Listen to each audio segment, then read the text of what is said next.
Welcome to the Deep Dive. Today we're embarking on a journey into a really critical and often, let's face it, misunderstood part of India's governance, the administration of tribal areas. Yeah, it's complex. We're going to try and untangle, decades of policies, laws, and see what the real-world impact has been on millions of people. We've gathered a fascinating stack of sources to guide us. They reveal these really intricate layers of constitutional provisions, forest policies, landmark acts. It's a lot to unpack. It is our mission to distill the most important insights, give you those aha moments, hopefully, and help you understand the core debates, the surprising facts, all without getting too bogged down in, the heavy legal jargon. What's truly fascinating here, I think, is how decisions made decades ago continue to shape the present for tribal communities, just echoes through time. Absolutely. We'll explore how tribal administration evolved, right from the colonial era through post-independence reforms, and importantly, examine why some promises have been just incredibly hard to keep. So get ready to connect the dots with us and think critically about this delicate balance between development, rights, and, well, power. Right. To really grasp today's challenges, we kind of have to go back, don't we? Look at the history. Before India's independence, the British, they had their own ways of dealing with tribal regions. Yeah, they created these zones called backward tracts, and later, more formally, excluded areas and partially excluded areas. These came through acts like the Government of India Acts. Excluded and partially excluded. Sounds quite isolating. It was deliberate. These areas were kept separate from mainstream laws. The Governor General had special powers to run them. But here's a bit of a twist from our sources. While the British said their intention was, protecting tribes from outside cultural influence, or maybe because they thought tribes weren't developed enough for complex systems. That was the official line. That was the official line. But the real intentions, often quite different. They frequently wanted to, turn tribal members into taxpayers. And sometimes, especially where there was resistance to providing, say, cheap labor, they aimed to introduce Christian missionaries. It wasn't always about pure protection. Interesting. So, okay, flash forward to independent India, the Constitution's being drafted. What was the thinking then? Big debate. Huge debate. Should tribal communities be completely isolated, fully merged, assimilated, or integrated somehow? And the path chosen was integration. Yes, famously pushed by Nehru, this integrationist policy, sometimes called the tribal panchayat. The idea was development, yes, but while respecting their unique culture. A middle path, sort of. So how did they translate that into actual administration? Well, the Constituent Assembly set up a special subcommittee to figure that out. Gopinath Bordoloi led it, and the members had really different views. Bordoloi, for example, he leaned towards keeping a form of isolation, especially for the Northeast. That thinking led directly to the 6th schedule in the Constitution.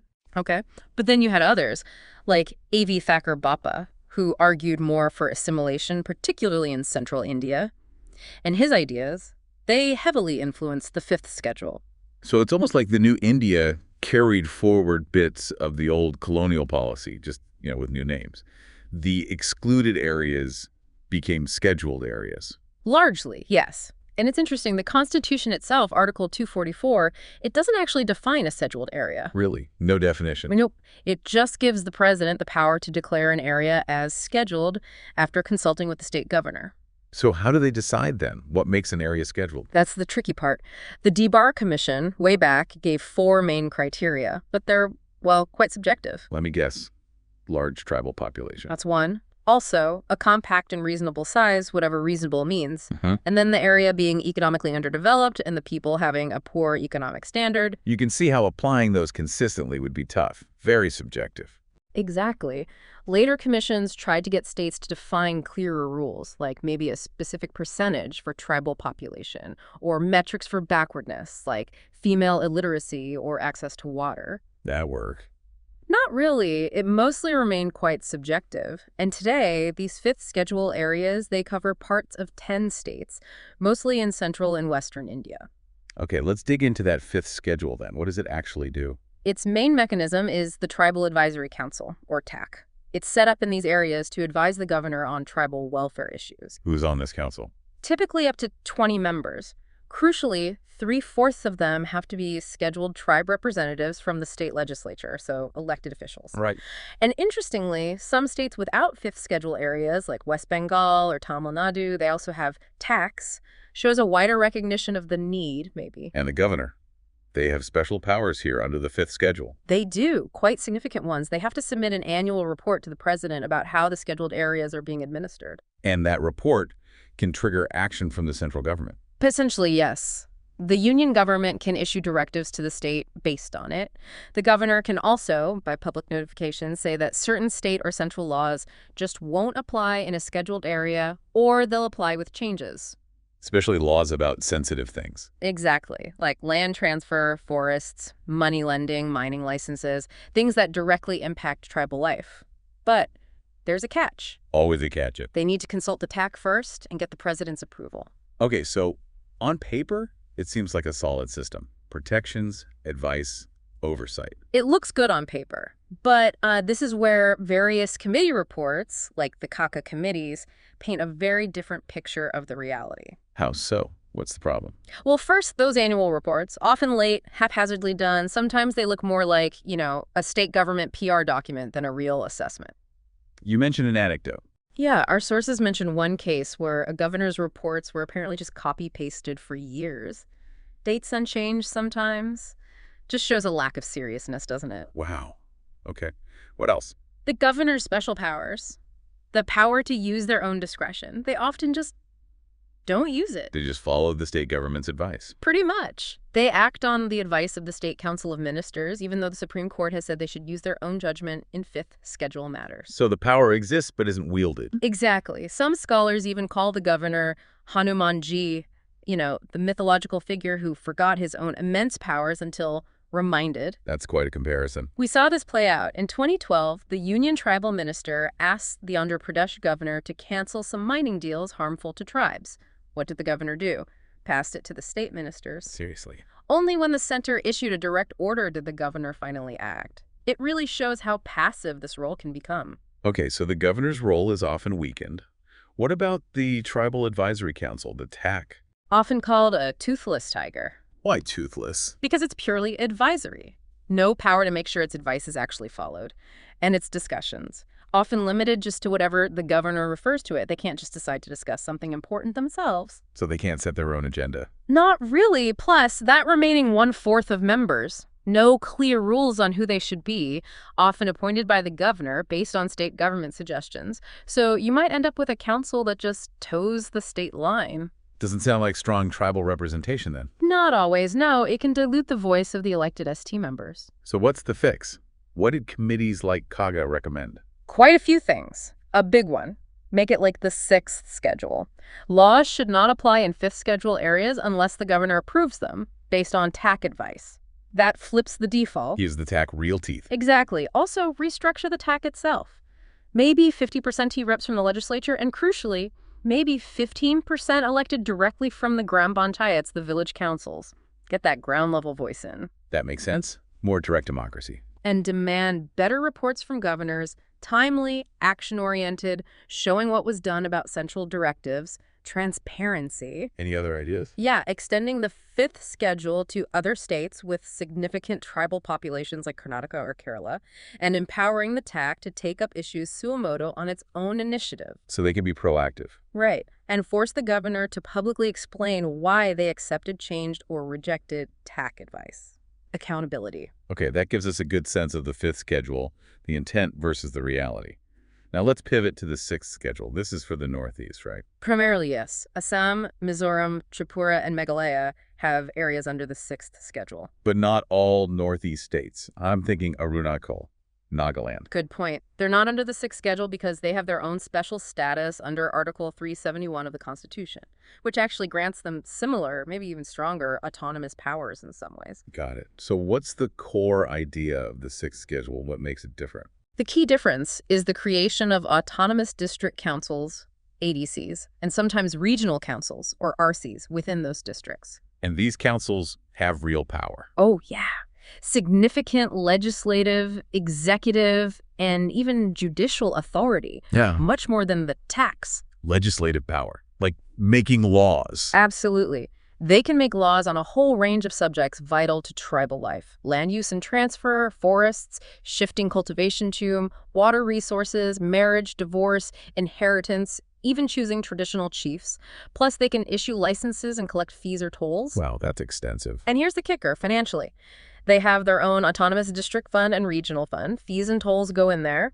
But also central and state government funds for development projects. They go directly into these funds. So they control their own development budgets, essentially. It gives them a lot more financial clout to actually implement the laws they make. And maybe the most crucial difference from the fifth schedule. Yes. Any law passed by the state legislature or the central parliament, it does not automatically apply in an autonomous district. It needs the ADC's approval. Exactly. Unless the ADC specifically approves it, it doesn't apply. That's a huge degree of legislative autonomy. Real self-governance. That sounds incredibly powerful compared to the fifth schedule. What about judicial powers?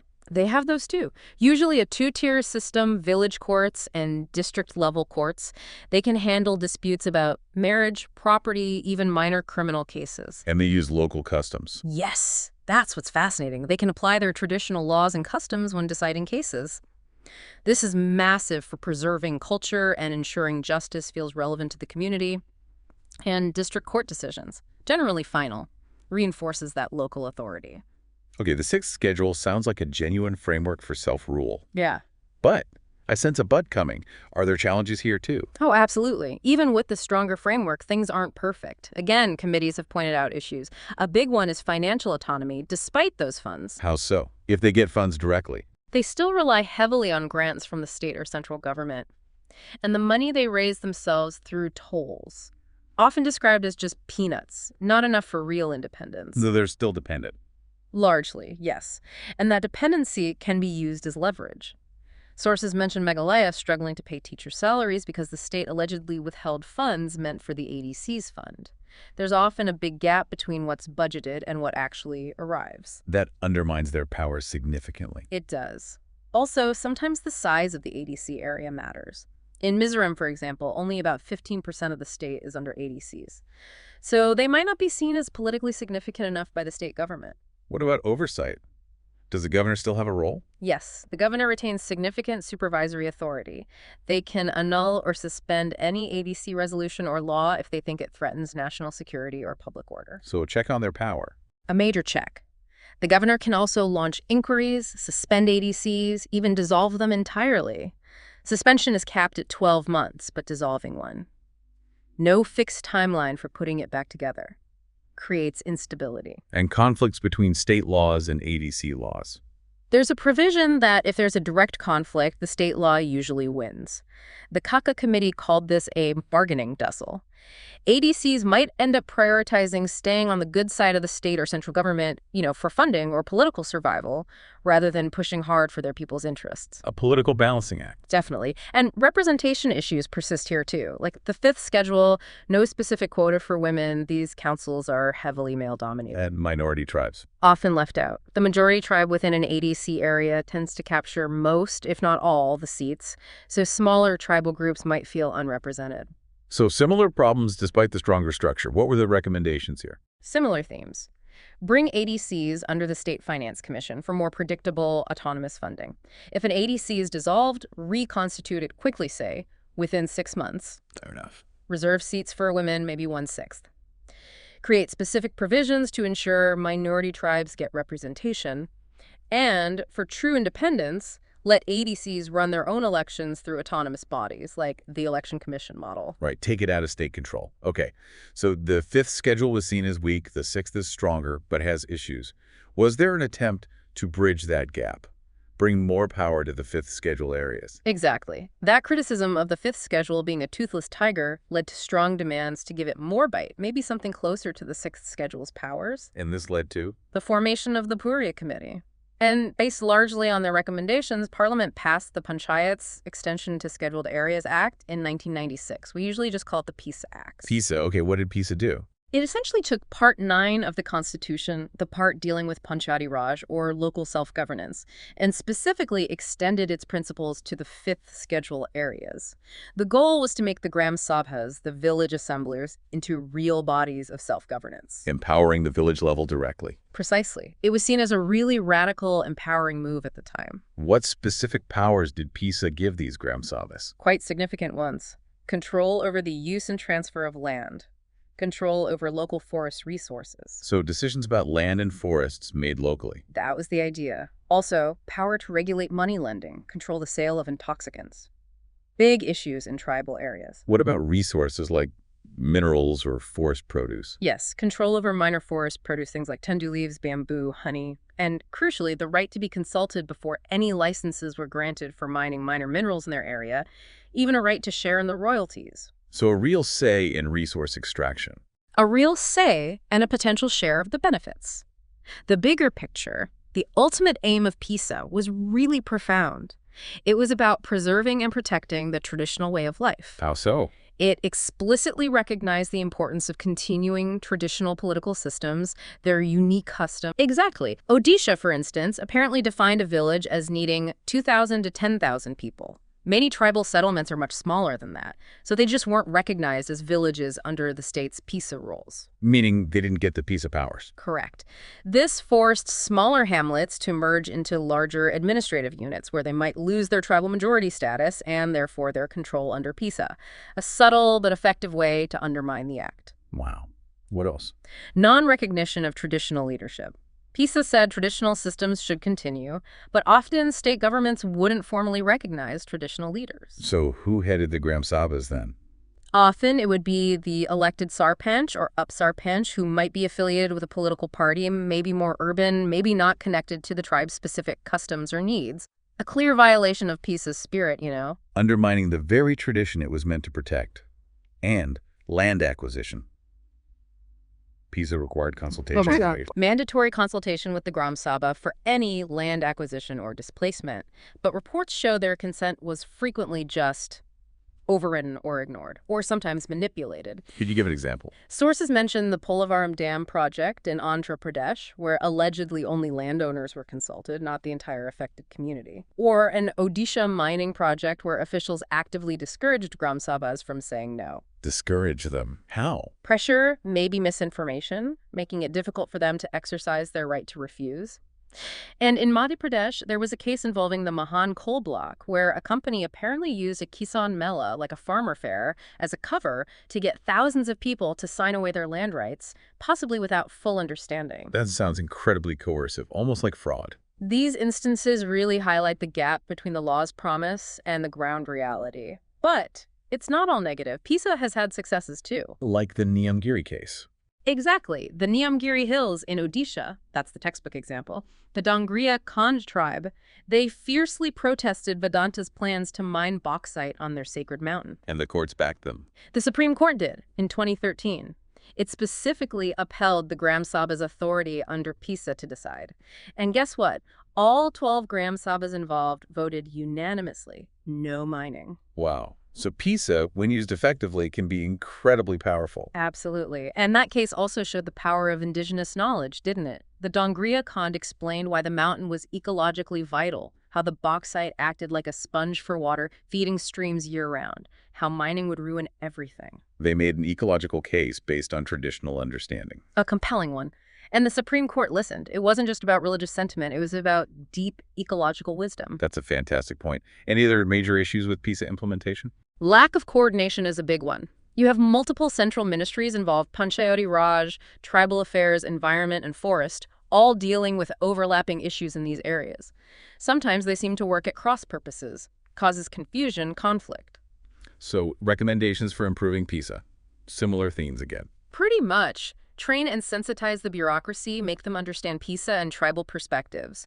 Ensure state rules actually match the spirit and letter of the Central PESA Act. No dilution. Stop the manipulation. Right. Make sure government officials act as protectors of tribal land, not brokers for companies. Impose real penalties for getting consent fraudulently. Accountability. And fundamentally, empower the Gram Sabhas. Make that devolution of power truly sacred, inviolable, and ensure development projects use a participatory approach from the start. Listen to the community. Okay, that covers PESA. Now let's talk forests. The Forest Rights Act, FRA, of 2006. This seems like another landmark law. What's the backstory here? It's deeply tied to that history of forest management we touched on. Early post-independence forest policies, like the one in 1952, largely continued the colonial approach. Forests were seen mainly as a source of revenue for the state. Timber, resources. Exactly, maximum annual revenue. They even taxed things like grazing. Then, forests got moved from the state list to the concurrent list in the Constitution. Giving the central government more power over forests. Yes. And then came the Forest Conservation Act of 1980. Its aim was good, prevent deforestation, protect biodiversity. The Ministry of Forest was created. But a side effect was that the tribes living in the forests, they were increasingly viewed by the Forest Department as, well, illegal encroachers. Even though they'd lived there for generations. For centuries, often. This tension simmered, and then it exploded in 2002. What happened in 2002? The Supreme Court issued an order directing the Ministry of Forest to evict all illegal encroachers from forest lands across the country. Evict everyone. It led to mass displacements. Hundreds of thousands of people, mostly tribals and other traditional forest dwellers, lost their homes.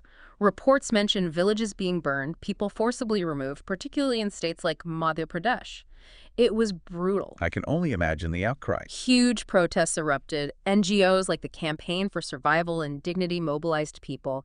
It became a major political issue. Did it impact elections? Significantly. The political fallout is seen as a factor in the 2004 general election results.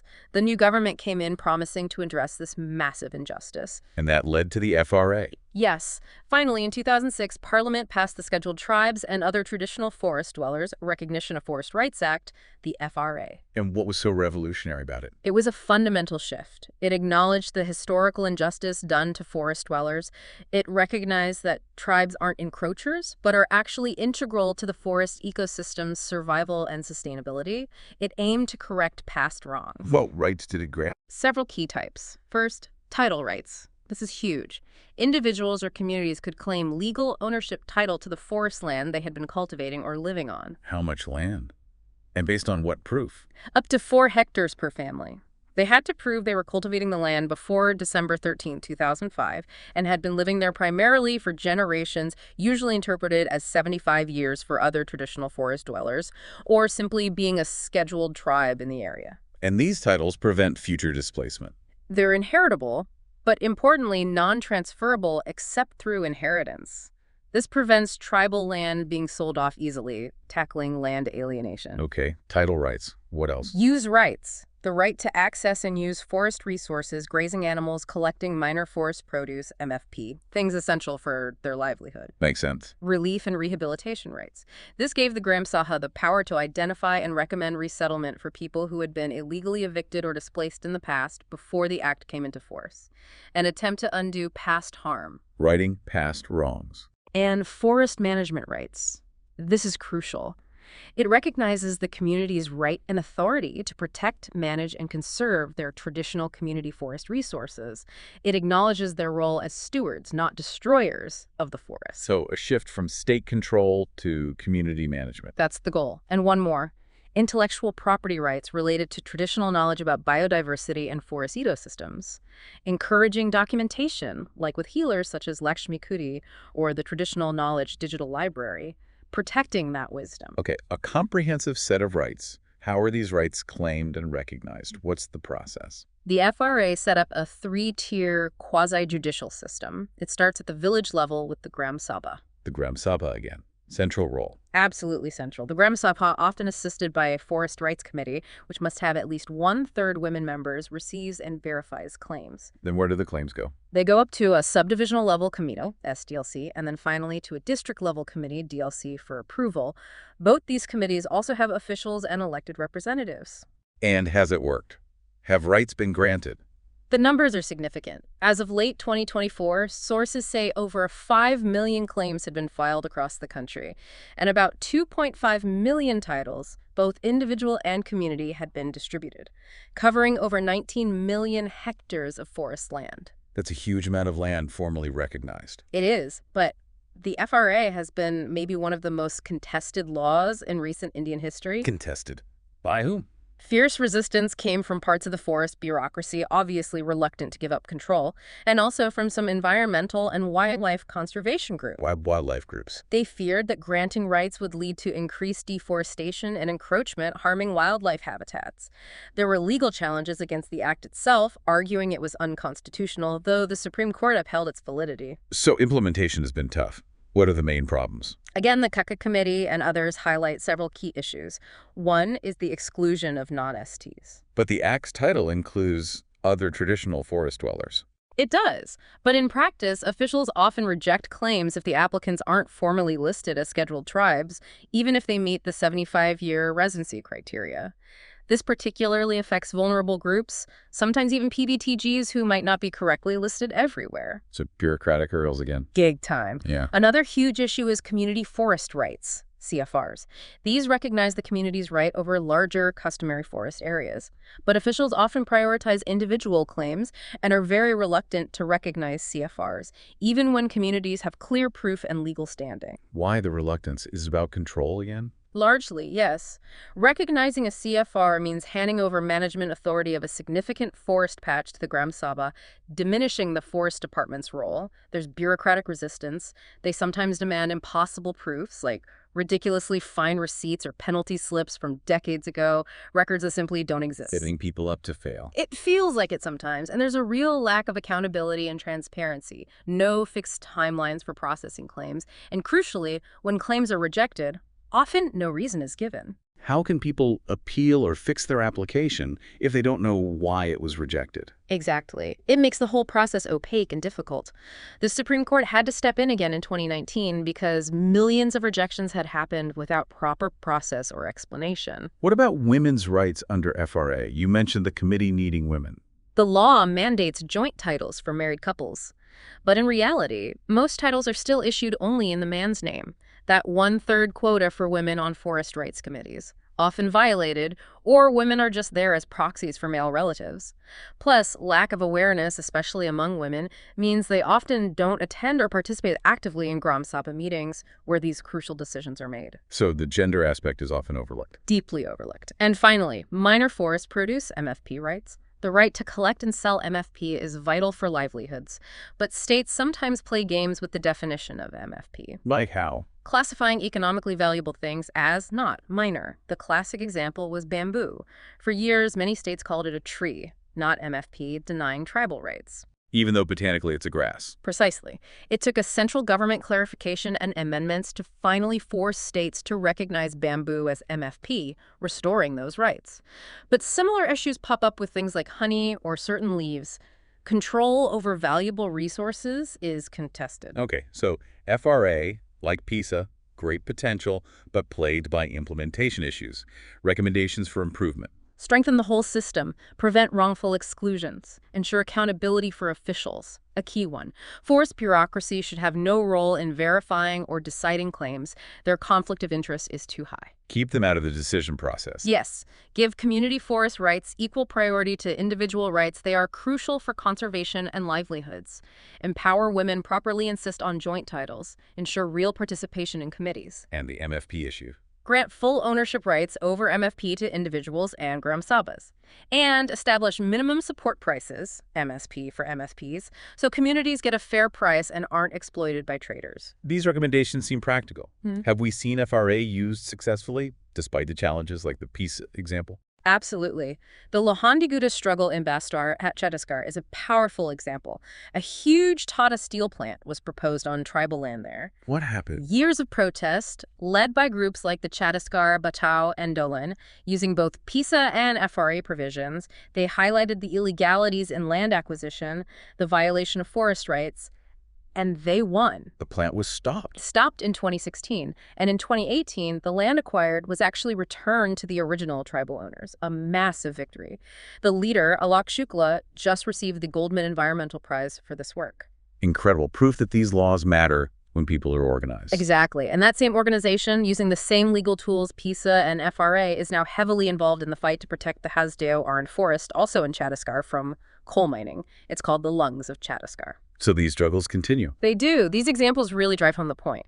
The laws might be there on paper, but realizing their potential takes immense community awareness, mobilization, and persistence. Okay, we've covered a huge amount of ground. The 5th schedule, 6th schedule, PESA, FRA. Let's maybe try and pull some threads together as we wrap up. A quick recap to anchor these ideas. Good idea. Think of this as connecting the dots. Let's pose some questions for you, the listener, to reflect on based on what we've discussed. All right. First off, colonial legacy. How did those British policies, backward tracks, excluded areas, kind of set the blueprint for the 5th and 6th schedules? And remember that difference between the stated British intention and the often quite different real intention. Yeah, that duality is key. Second, 5th versus 6th schedule. What's the fundamental difference in how they approach tribal autonomy? Which one gives local bodies more direct power, legislative, judicial? Big difference there. Third, PESA's promise. How was PESA supposed to empower Gram Sabhas in those 5th schedule areas? What specific powers over resources and traditional systems did it grant, at least on paper? And fourth, FRA's rectification. What historical injustice was the Forest Rights Act trying to fix? And what are those main types of rights, title, use, management it aimed to secure for forest dwellers? Good summary points. Then maybe think about the common challenges.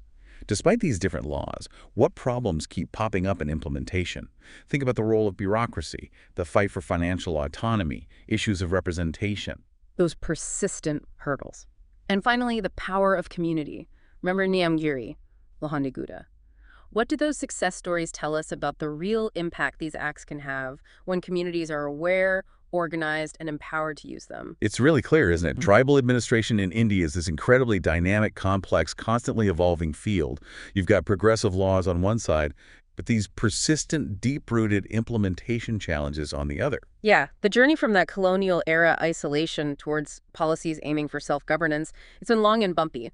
And often, communities are still fighting tooth and nail just to get the rights they're already guaranteed by the Constitution and these laws. You really see that tension, don't you?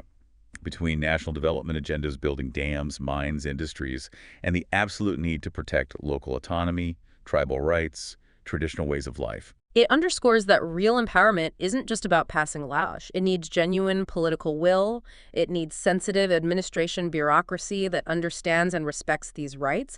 And critically, it needs strong, aware communities. So, thinking about all this history, all these laws, all these challenges, it leaves us with a big question, doesn't it?